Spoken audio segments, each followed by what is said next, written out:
After the community of the Zelators had separated from the rest of the Sacred Heart Association, Father Coudrin and Mother Henriette had to try and obtain recognition of their congregation project by the church authorities. Despite an early approbation by the capitulary vicars of Poitiers, the lack of bishop doesn't allow a definite status. But Providence sends a man that could help, Monseigneur de Chabot, uncle of Mother Henriette. Previously Bishop of St. Claude, he has to quit his seat like all the other bishops, according to what has been agreed on by the new Concordat, signed between the Holy See and the French Republic on the 15th of July, 1801. On the 16th of April, 1802, he is given the Diocese of Mende, and takes with him the Father Coudrin, whom he shall name later one of his vicar generals. A few months later, a community of zealotresses moved into the former convent of the Ursuline Sisters, located in the Eves of Mende, and open a free school. The bishop grants them the diocesan congregation status. But it won't be long before Father Coudrin's zeal displeases members of the local clergy and the public authorities. On April 23, 1804, he is warned that the police is about to arrest him. Just in time, he leaves for Paris in company of the bishop, where both are determined to justify themselves in the eye of the authorities. But the conspiracy against him is too strong, and he is soon convinced he could never go back to Mende without being sent to jail. It means the place where the congregation's future is set is Paris. 100 meters away from the place where a few years before King Louis XVI and Queen Marie Antoinette were beheaded is the parish of Saint Roch.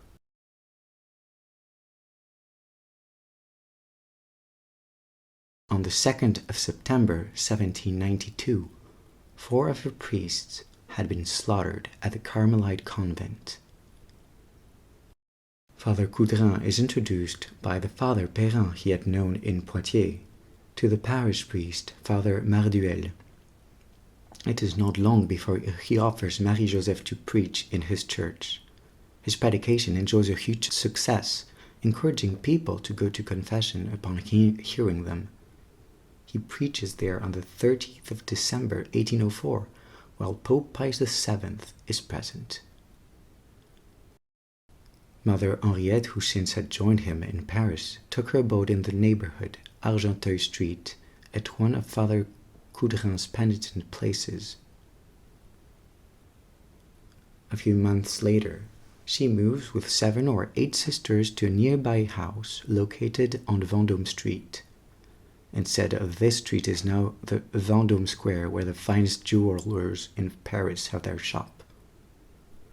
The two founders then turned their gaze towards a neighborhood in the Saint-Antoine suburb, just outside the city gates to the southeast, where the famous Bastille prison stood.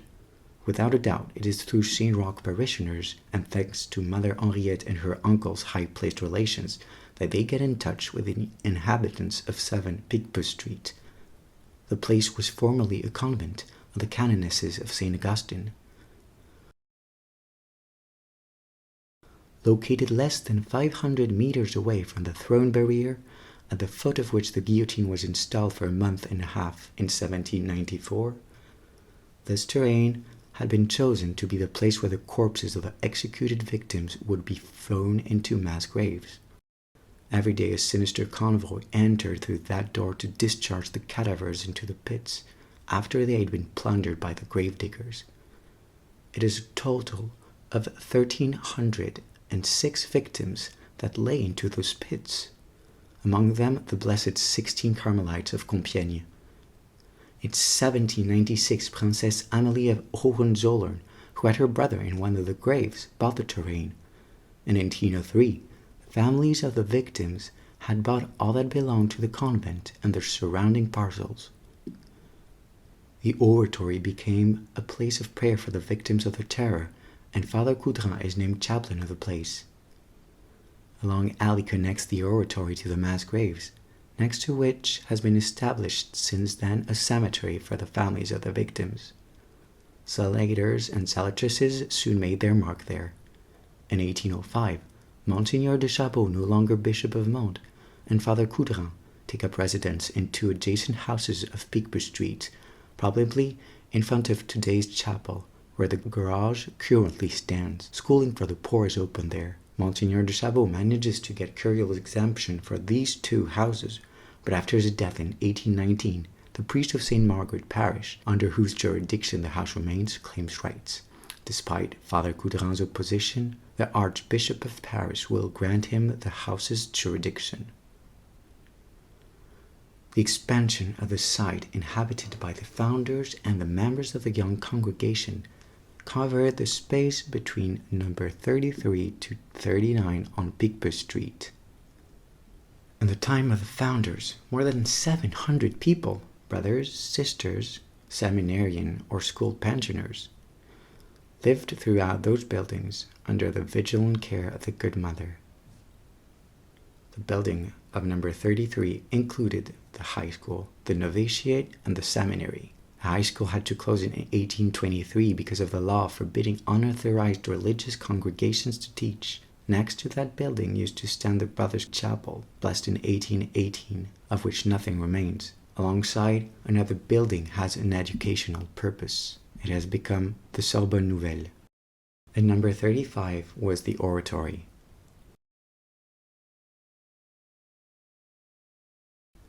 In the inner courtyard, a house used as a school for the poor still exists.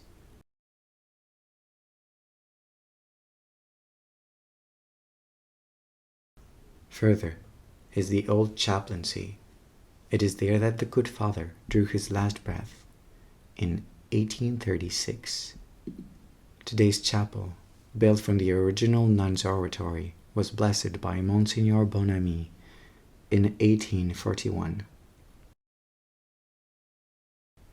On the walls of the chapel are large white marble slabs engraved with the names of the 1306 victims of the terrors thrown into the Picpus mass graves. For each victim is given the date of execution, her order of passage on the scaffold, her age, and profession.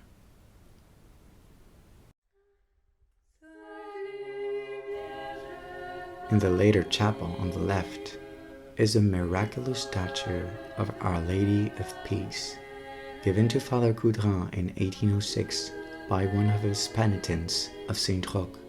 Ever since 1826, it is set upon the head of every missionary to ask for the Holy Virgin's safekeeping in the mission.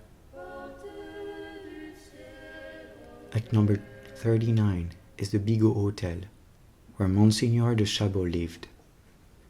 The wing on the left has been added. Previously, the chapel of the canonesses was there.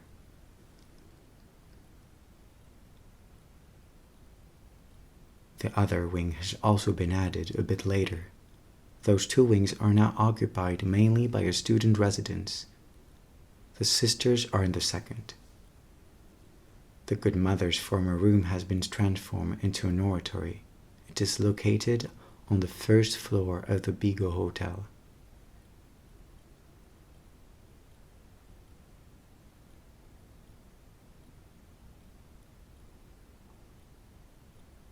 The Good Mother spent there the last years of her life, paralyzed, following a stroke.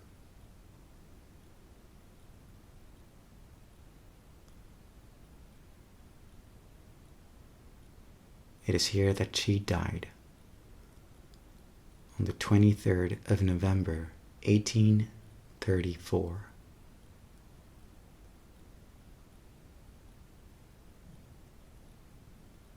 On the other side of the building is a courtyard planted with trees and giving access to another side of the chapel.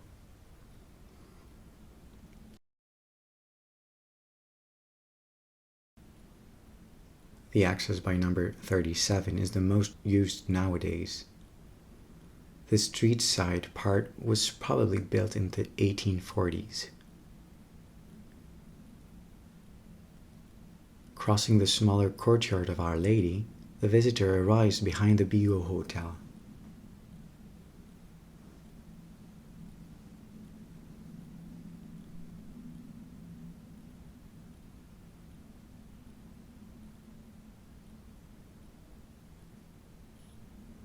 The red brick building was added in the second half of the 19th century.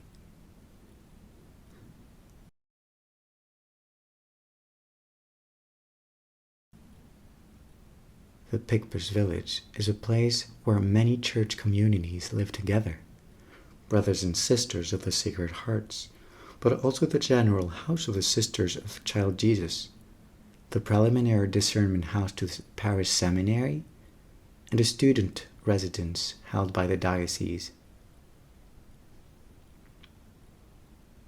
At the farthest end of the park is the cemetery. It is where the two founders have taken their final place. From heaven, besides our Father, they continue their intercession, so that we may continue after them the work that God has entrusted to us and to which He has called us.